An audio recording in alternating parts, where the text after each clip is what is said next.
아멘. 오늘은 은혜에 합당하게 살아감이라는 제목으로 하나님의 말씀을 상고하겠습니다. 은혜에 합당하게 살아감. 우리가 은혜로 애굽에서 나왔는데 다시 애굽으로 돌아가지 말자라는 내용의 말씀입니다. 하나님께서 우리에게 주신 이 생명은 우리로 하여금 은혜를 얻고 회복되는 것이 문제가 아니라 회복된 이후에 영광스러운 삶을 누리는 데 목적이 있습니다. 다시 말하면 용서하는 데 목적이 있는 것이 아니고 용서를 통하여 거룩함의 열매가 되게 하는 데 목적이 있다는 사실이죠. 우리가 죄 용서받는 기쁨은 얼마나 큽니까? 예수님을 만나서, 그리고 우리가 첫사랑에 대한 그런 감격들은 아무리 큰 은혜를 입어도 첫사랑을 이길 수는 없습니다. 주님을 만났을 때 그 첫사랑을 회복하라 하는 그 첫사랑은 우리가 그것보다 더 큰 사랑은 만날 수가 없어요. 이제는 우리가 그 사랑을 만날 때가 아니라 새로운 사랑을 만날 때입니다. 다른 표현으로 말하면 우리가 죄사함의 은혜도 크지만 지금은 죄사함의 은혜를 맛볼 때가 아니에요. 비유를 들자면 이런 거죠. 우리가 대학교로 합격했을 때나 또 입사를 했을 때나 또는 얻고 싶은 것을 얻었을 때 그 기쁨이 너무 크잖아요. 그런데 그것을 얻기 위해서 다시 시험을 볼 필요는 없잖아요.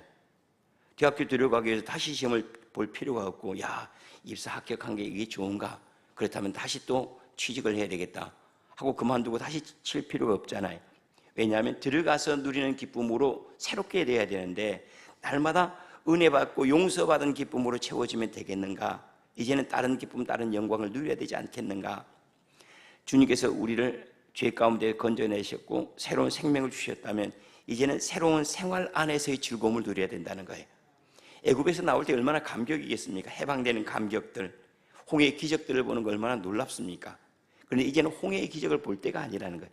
매일 먹는 만나로 즐거워해야 하고 성들과 교통하는 것으로 기뻐해야 하고 하나님을 예배함으로 즐거워해야 되고 내 삶을 하나님께 드림으로 기뻐해야 되는 것, 이것이 지금 우리가 누려야 될 영광이다 하고 이렇게 얘기를 하는 거예요. 그러면서 우리에게 하시는 말씀이 무슨, 은혜를 더하게 하려고 다시 죄로 돌아가겠는가? 그럴 수 없느니라라고 얘기하는 거예요. 15절 말씀이 그렇죠. 그런즉 어찌하겠습니까? 우리가 법 아래에 있지 아니하고 은혜 아래에 이미 들어와 있으니 죄를 짓겠습니까? 그럴 수 없습니다. 은혜를 더하게 하려고, 내 안에 있는 기쁨과 용서의 은혜를 더하게 하려고 다시 죄로 들어갔다 다시 나올 수 있겠습니까? 없습니다. 그런데 여기에 대해 딱 못 박아 하는 말씀이 있습니다. 히브리서 6장 5절, 6절, 7절 말씀에 뭐라고 얘기를 하는 거? 우리가 빚비침을 받고, 빚비침을 받는다는 구원의 은혜를 입은 거예요. 하늘의 빚비침을 받고, 그리고 하늘을 맛보고 하늘의 은사를 맛보고 성령에 참여한 바 되고 하나님의 선한 말씀을 맛보고 내세의 능력을 맛본 이후에 타락하면, 그러면 회개하게 할 수 없나니라고 얘기해요. 다른 표현으로 말하면 주님께서는 우리에게 한 번의 새로운 생명을 주시기 위해서 한 번 죽으셨지 두 번 죽지 않으셨다라고 얘기해요. 만약에 우리가 다시 한 번 그렇게 주님께 은혜를 입고 다시 제자리로 돌아가 버리면 예수님을 두 번 죽이는 꼴이 되었으니 이럴 수 없는 일이라고 얘기해요. 거듭난다는 거, 세 번 난다는 말은 없어요. 거듭이라는 두 번, 이제 더 이상은 없어요. 다시 말하면 예수 그리스도 안에서 우리가 구속함을 받은 것은 한 번 더 기회를 주신 거예요. 그래서 우리가 뭐 강시처럼 강시가 아니에요. 죽었다가 살아나고 죽었다가 살아나고 이런 게 아니라는 거죠. 한 번 그리스도께서 우리를 죽이심으로 다시 부활하신 것처럼 우리도 한 번 그리스도 안에서 새로운 생명을 얻은 바 되었으니 어찌 다시 그 자리로 돌아가겠습니까? 이스라엘 백성이 애굽에서부터 한 번 탈출한 것처럼 우리도 그러한다라고 말씀을 합니다. 우리에게 다시 주어진 이런 새로운 생명들, 그리스도 안에 머무는 그러한 기쁨들, 이것을 헛되이 받지 말라라는 말씀입니다. 영어 표현으로 말하면 priceless와 valueless라는 말이 있습니다. priceless는 값을 매길 수 없다는 뜻이에요. price는 값이잖아요. 값을 매길 수 없을 만큼 너무 비싸요. 너무 비싸서 값을 매길 수가 없어요.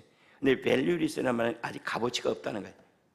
이게 무슨 얘기인가 하면 우리가 값으로 매길 수 없을 만큼, 우리가 이것을 값으로 주고 살 수 없을 만큼 너무나 귀한 은혜여서 하나님께 우리에게 그냥 공짜로 주셨어요. 구원을. 그런데 우리는 그걸 뭐라고 하면 내가 지불하지 않았기 때문에 값어치가 없다라고 얘기한다는 거예요.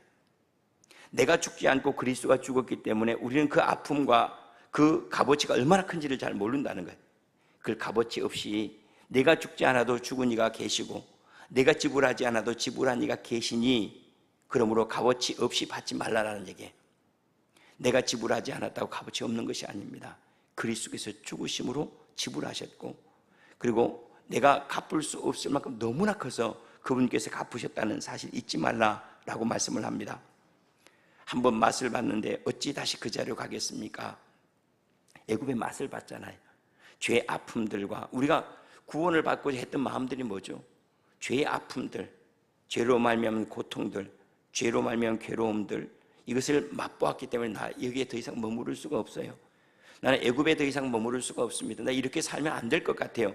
그래서 우리가 구원을 받았는데 이미 한번 맛봤잖아요. 어떤 맛인지. 그런데 다시 가서 그것을 맛보겠습니까? 그럴 수 없습니다. 이미 우리가 여기가 싫어서 나왔는데 다시 그리로 돌아갈 수 있겠습니까? 그럴 수 없습니다 라고 못바가 이야기하는 거죠.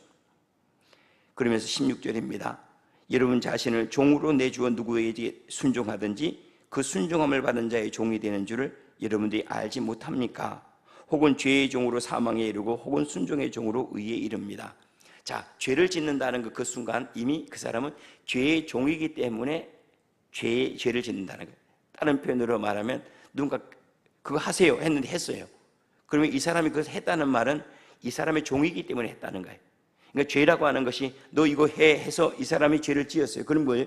이미 당신이 죄를 지음으로 나는 죄의 종이라는 것을 선포한 거라는 거예요. 마찬가지로 우리가 그리스도의 말씀에 순종한다는 것은 뭐죠? 주님은 나의 주인이십니다라는 선포한다는 거예요. 죄를 짓는 자들마다 죄의 종이 되나니, 이건 예수님이 하신 말씀이에요. 죄를 짓는 자는 죄의 종이 되나니, 죄의 종이 된다는 말은 죄를 한 번 짓고 나면 죄가 나를 잡아버리는 거예요. 죄를 짓기 전에는 내가 선택을 할 수가 있지만 죄를 지어버리면 죄가 나를 선택을 해버리는 거예요. 죄를 짓기 전에 내가 거절할 수도 있고 할 수도 있는, 죄를 딱 짓고 난 다음에 죄가 나에게 왕노릇 해버리는 거예요. 그걸 처리하기 전까지는 그러하다는 거죠. 마찬가지로 우리가 순종하는 것도 마찬가지입니다. 우리가 그리스도께 순종하면 그때부터는 성령께서 우리를 주장하세요. 순종한다 하는 것은 그때부터는 그리스도를 맛보고 하나님 능력을 맛보는 자리라는 이야기죠. 그러면 여기에서 우리 자신의 삶을 한번 살펴볼 필요가 있습니다. 나는 누구의 종인가? 그것은 내가 지금 어디에 따라서 움직이는 것을 보면 안다는 거예요. 내가 죄를 따라서 움직이면 나는 죄의 종이라, 아니라고 할 이유도 없다는 거예요. 무조건 죄의 종이라는 거예요. 그래서 내가 하나님의 말씀을 따라 움직인다, 그건 말할 것도 없이 하나님의 종이니 사람은 그 행하는 바로 말미암아 종이 되느니라 라고 이야기를 하는 겁니다. 이걸 비유로 얘기하면 먹는 것이 몸이 됩니다. 내가 먹는 그것이 내 안에 들어와 몸이 되죠. 내가 그리스도를 먹으면 내가 그리스도의 사람이 되어가는 거고, 내가 악을 먹으면 악의 종이 되는 거예요. 내 안에 하나님의 일들이 많이 일어나면 하나님의 사람이 되는 거고, 내 안에 악한 생각이 많으면 나는 악한 행동을 하게 되는 거예요. 내 안에 무엇을 담아내고 있는가, 무엇을 먹고 있는가, 무엇을 많이 여기 안에 채워가고 있는가, 그것이 나를 만드는 거죠. 몸으로 담는 것이 납니다. 몸으로 담기는 것이 나라는 말씀이에요. 우리가 예수 그리스도를 몸으로 담으면 그럼 영생에 이르는 거예요. 예수 그리스도를 담지 않고 세상을 담으면 그럼 썩어질 것이 된다라는 이야기입니다. 그러므로 하나님께 감사합니다. 여러분들 본래 죄의 종이었습니다. 여러분들에게 전하여 준 바 교훈의 본을 마음으로 순종하여, 교훈의 본이라는 말은 예수님이죠. 예수님을 마음으로 순종하여 죄로부터 해방되어 의에게 종이 되었습니다. 여러분 본래 죄의 종이었지만 이제는 예수 그리스도의 말씀에 순종함으로 말미암아, 누구를 순종해? 전에는 죄를 순종하다가 이제는 그리스도의 말씀에 순종함으로 말미암아 그리스도의 종이 되었습니다. 그러므로 죄로부터 해방되어 의에게 종이 된 것입니다. 은혜라고 하는 것은 우리가 잘 알아야 됩니다. 은혜는 아무에게나 나눠주는 게 은혜가 아니고, 은혜는 그리스도의 길을 순종하고자 하는 자에게 주어지는 선물이에요. 이걸 잘 알아야 됩니다. 구원과 용서는 아무에게나 주는구나. 용서는 아무에게나 주는 것이 아니라 용서받고 다시 잘 살고자 하는 사람에게 주어지는 은혜를 용서라고 하는 것처럼 구원도 그래요. 구원도 누구에게 주는가? 그리스도의 길을 가고자 하는 사람에게 갈 수 있도록 주어지는 것, 그것을 은혜라고 한다는 거예요. 그러니까 아무에게나 주어지는 게 아니에요. 그래, 나는 일단 줘보면 내가 예수를 따를지 안 따를지 그때 결정할 거야. 그래서 아무에게나 주고 나서 네가 결정하라가 아니고 누구에게 주어지는가? 내가 그리스도의 길을 가겠습니다. 나의 다시 기회를 주십시오라고 말하는 그에게 주어지는 것, 그것을 은혜라고 말하지. 일단 줘보시라니까요. 내가 순종하든지 말든지는 그때 결정하겠으니 이 사람에게 주어지는 게 아닙니다. 말씀도 마찬가지입니다. 하나님의 말씀 내게 귀에 들리고 예언이 들리고 응답이 오는 이유는 어디에 있죠? 순종하고자 하는 마음이 있습니다. 우리는 하나님의 응답을 잘 받지 못하는 이유가 있습니다. 그것은 뭐냐면 내가 순종할 의향도 없으면서 자꾸 묻는 거예요. 그래서 마치 무당을 찾아가서 내 마음에 드는 소리 들으려고 이 무당 찾아가서 내 마음에 안 드니까 다른 무당 찾아가고, 다른 무당 찾아가고 마음에 안 들면 또 다른 무당 찾아가고, 이런 것처럼 하나님의 말씀이 내 마음에 들면 순종하고 마음에 안 들면 순종하지 않겠다고 우리가 주님께 물어요. 주님, 제가 이것을 할까요 말까요? 주님께서 하지 말라고 하면 내가 아무리 큰 손해가 있다도 하지 않겠습니다는 그 순종하는 마음만 있다면 명확하게 하나님의 음성이 들리는데, 우리는 그럴 마음이 없기 때문에 하나님의 음성이 정확하지 않은 거죠. 그런 거 보면 하늘의 모든 일들은 어디에서 일어나는 거예요? 여기에서 일어나는 거예요. 순종할 마음에는 깨끗한 음성이 있고, 순종하고자 하는 마음이 깨끗하지 않으니까 음성 자체가 깨끗하지 않다라고 말할 수 있죠. 우리에게 주어지는 모든 것들은 새로운 삶을 살라고 주어진 겁니다. 과거를 처리하기 위해서 주어진 것이 아니고 새로운 삶을 주시기 위한 거예요. 그런데 우리는 대부분 어디에 사용하는가 하면 하나님의 은혜를 과거를 처리하는 데만 사용하지 새로운 복을 만나는 데 사용하지를 않아요. 요즘 표현으로 말하면 빚 갚는 데 사용하지 새로운 삶은 새로운 사업을 구상하는 데 사용하지 않는다는 거죠. 하나님께 우리에게 주신 구원과 그 은혜와 그 능력들은 과거의 사업을 처리하고 빚 처리하라고 준 게 아니고, 빚 처리할 뿐만 아니라 새로운 사업을 구상하기 위해서 주신 거예요. 그걸 새로운 삶이라고 말합니다. 그걸 또 오늘 말씀을 한다면 하나님의 말씀에 순종하는 삶, 의의 종이 되어 사는 삶, 이것을 위해서 주님께서 우리에게 용서와 구원을 허락하셨다라고 이렇게 이야기를 하죠. 그러므로 여러분들의 육신이 연약함으로 내가 사람의 예대로 말합니다. 전에 여러분들이 여러분의 몸을, 지체를 부정과 불법에 내주어 불법에 이른 것 같이 이제는 여러분들의 지체를 의에게 종으로 내주어 거룩함에 이르도록 하십시오. 전에는 여러분들의 몸을 어디다가요? 부정과 불법하는 일에 내어 맡긴 것처럼 이제는 하나님의 일에 내어 맡기십시오. 의에게 내어 맡기십시오라고 얘기를 해요.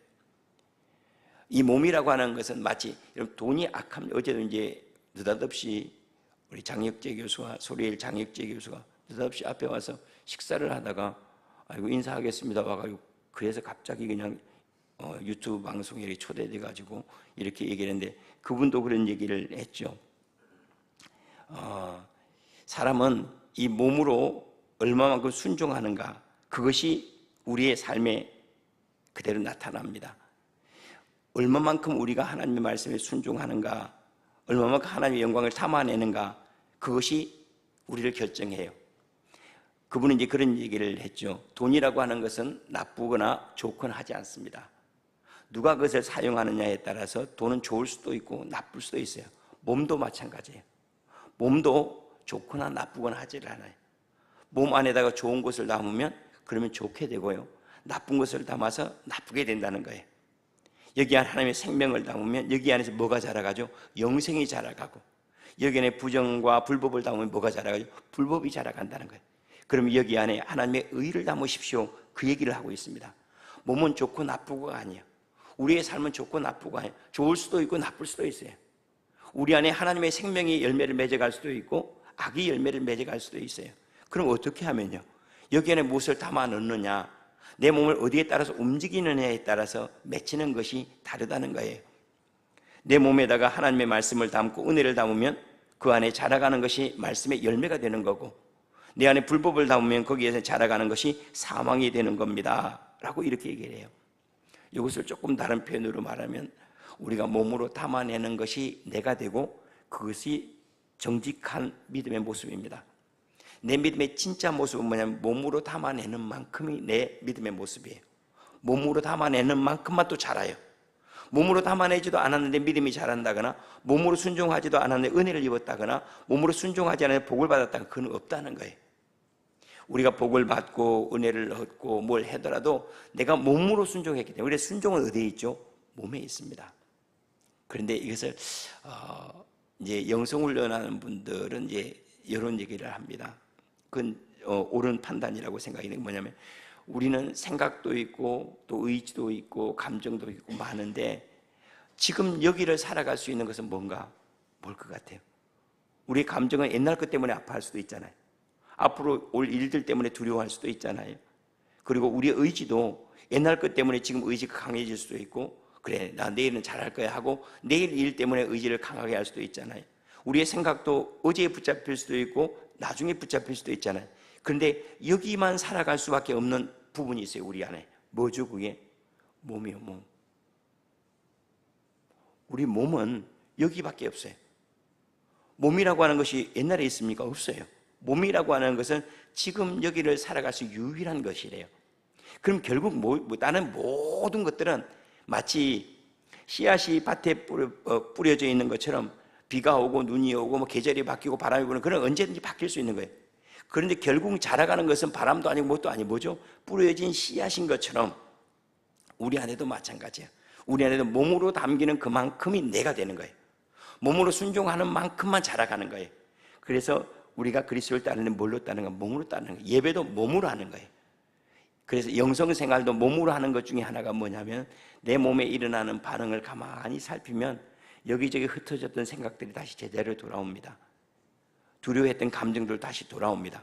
몸을 가만히 살피는 거예요. 지나가는 바람이 내 몸을 어떻게 지나가는지, 내 눈에 보이는 것이 뭔지, 내 눈이 무엇을 보고 내 귀가 무엇을 듣는지, 그렇게 하다 보면 어디 모든 것들이 지금으로 돌아오고, 지금을 살아가면 사실 걱정은 없어요. 왜냐하면 지금 내가 보고 있고 지금 내가 먹고 있고 지금 내가 마시고 있는 세상에 여기 있기 때문에 절대 두려움이 없다는 거예요. 오늘 말씀은 다시, 이거는 이제 영성 생활의 문제고, 오늘 삶으로 다시 돌아가서 이야기를 하면, 몸으로 하는 것만큼 우리 안에서 자랍니다. 내 몸으로 담아내지 않는 것들은 자라지 않습니다. 지나가는 바람과 같습니다라는 거예요. 음식이 밖에 있는 것을 보고 내가 배부를 수는 없잖아요. 그 음식이 내 안에 들어와 있을 때 이 음식이 내 몸이 되어가는 것처럼, 하나님의 말씀도 마찬가지고 은혜도 마찬가지고 능력도 마찬가지고, 모든 것들은 우리가 그것을 이 몸으로 담아낼 때 그만큼 이것은 내 안에 내 생명이 되어진다 라는 얘기를 하면서, 이제는 우리의 지체를 하나님의 의의 도구로 사용하십시오. 우리 몸을 의의 도구로 하면, 전에 불법의 도구로 나쁜 일을 하는데 마음이 나쁜 생각을 하면 몸이 거기에 따라 움직였어요. 이제는 그렇게 하지 말고 하나님 말씀에 따라 몸이 움직이도록 하십시오.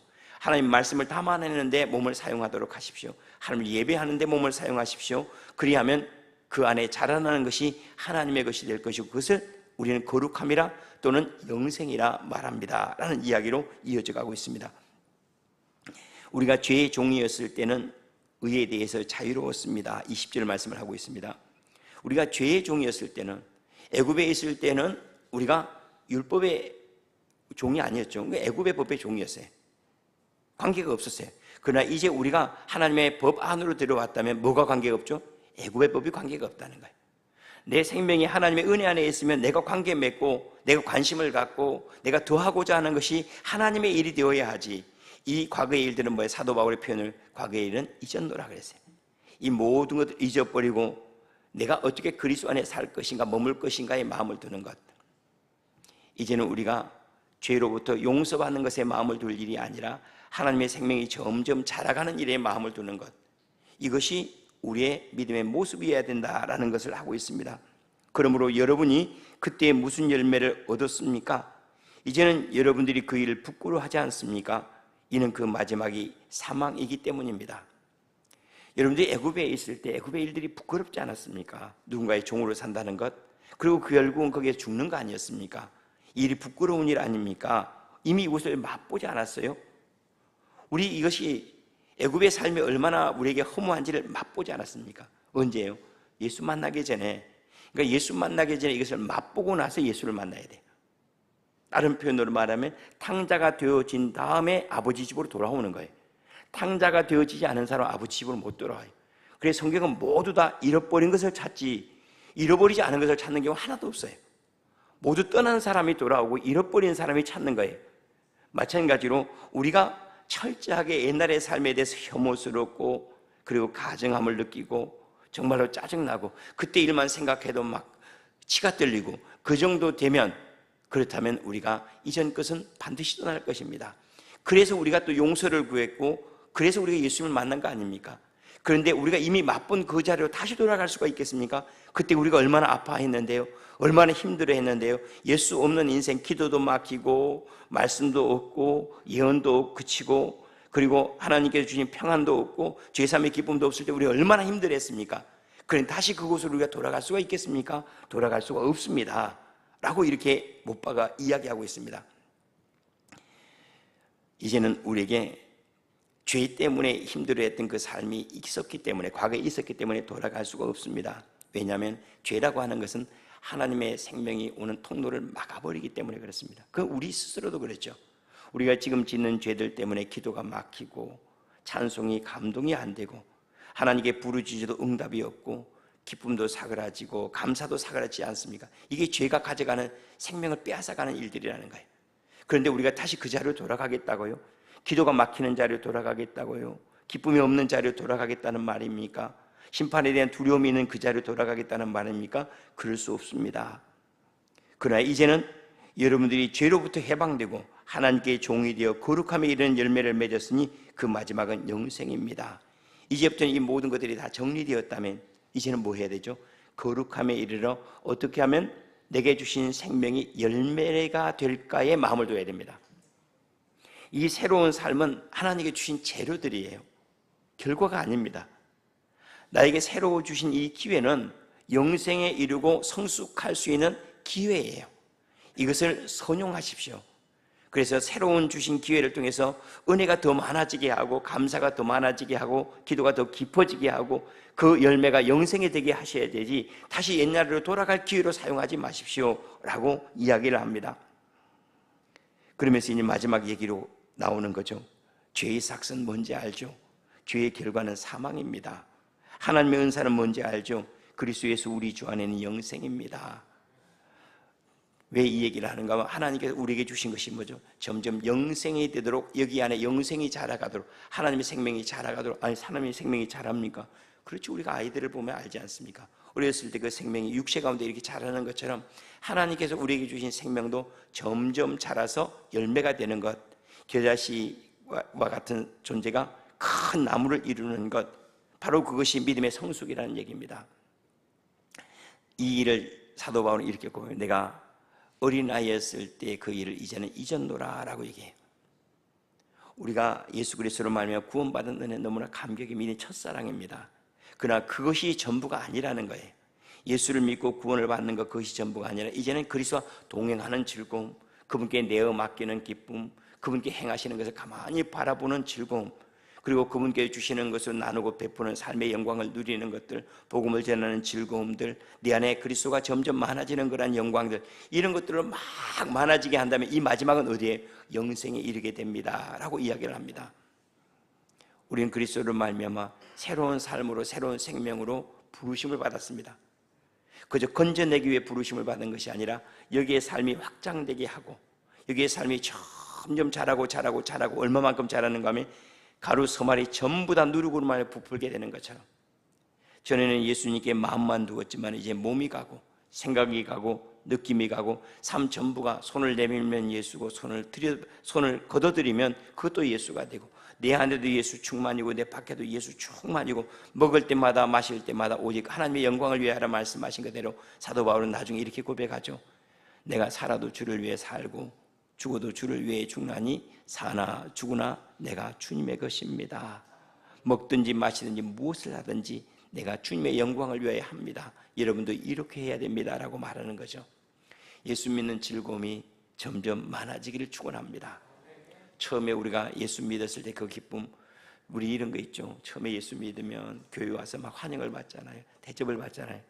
근데 계속해서 그러려고 그래. 그럼 우리 죽으라고? 그러면 안 되죠. 그 다음에는 이젠 대접하는 즐거움을 가져야 되고 다른 사람을 돌아보는 기쁨을 가져야죠. 용서받은 즐거움을 내가 가졌다면 다른 사람들이 막 용서받는 즐거움이 많아지도록 하는 것, 구원받는 사람들이 많아지는 그런 즐거움을 가져야 되지 않겠습니까? 어린아이였을 때는 사랑받는 즐거움이 있어야 되지만 어른이 되었을 때는 사랑해주는 즐거움이 있어야 하잖아요. 어린아이였을 때 칭찬을 받는 즐거움이 있어야 되지만 어른이 되었을 때 칭찬해주는 영광이 있어야 하잖아요. 지금 사도 바울이 지금 얘기하는 게 그렇습니다. 여러분들이 하나님의 은혜로 말 구원함을 얻었는데 다시 옛날로 돌아가 옛날을 더 얻으려고 합니까? 새로운 것을 얻으려고 해야죠. 새하늘 새로운 기쁨들이 여러분들에게 있는데 그것을 맛보려고 몸을 두고 마음을 두고 생각을 두고 뜻을 둬야 되는데 왜 허탄한데 마음을 둡니까? 우리에게 주신 은혜가 되게 하십시오. 은혜가 되게 하는 것, 하나님의 용서가 거룩함이 되게 하는 것, 하나님의 오래 참으심이 열매가 되어 영생이 되게 하는 것, 여기에 우리의 마음을 두고 전에 즐거움이 아니라 이제 새로운 즐거움으로, 전에 넘어짐이 있었다면 이제는 일어섬의 즐거움들, 전에는 용서받은 즐거움이 있었다면 이제는 누군가를 용서해 주는 기쁨들, 전에는 섬김을 받은 즐거움이 있었다면 이제는 누군가를 섬겨주는 그러한 기쁨들, 전에는 내가 하나님 앞에 엎드려서 주님 죄송해요 라고 고백했던 그러한 마음의 겸손함이 있었다면 이제는 모든 것들을 다 행하고 나서 하나님의 은혜를 찬송할 수 있는 그러한 겸손도 우리에게 필요하다는 사실입니다. 당신은 예수를 어떻게 맛보고 있습니까? 옛날 예수입니까? 아닙니다.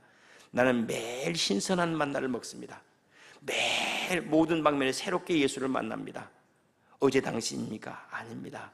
어제 나는 없어. 어거스틴이 말하는 당신 어거스틴이 아니요. 그 사람 없습니다. 당신 잘못 봤어. 어제 어거스틴은 아니요. 나는 지금 새로운 사람입니다라고 매일매일이 새로운 사람으로 빨리빨리 바뀌어가고 성장하고 성숙하는 그런 즐거움이 저와 여러분에 많아서 물이 바다를 덮은 것처럼 하나님의 은혜가 우리의 모든 삶을 하나씩 덮어가고 내가 주님께 포기하는 것들이 점점 많아서 완전히 주님 앞에 굴복하여 내게 이루어지는 것 다 하나님의 뜻이 되었습니다. 모든 것들이 하나님의 기쁨이 되었습니다라고 찬송할 수 있는 그런 은혜가 저와 여러분들에게 지속되기를 원합니다. 기도하겠습니다.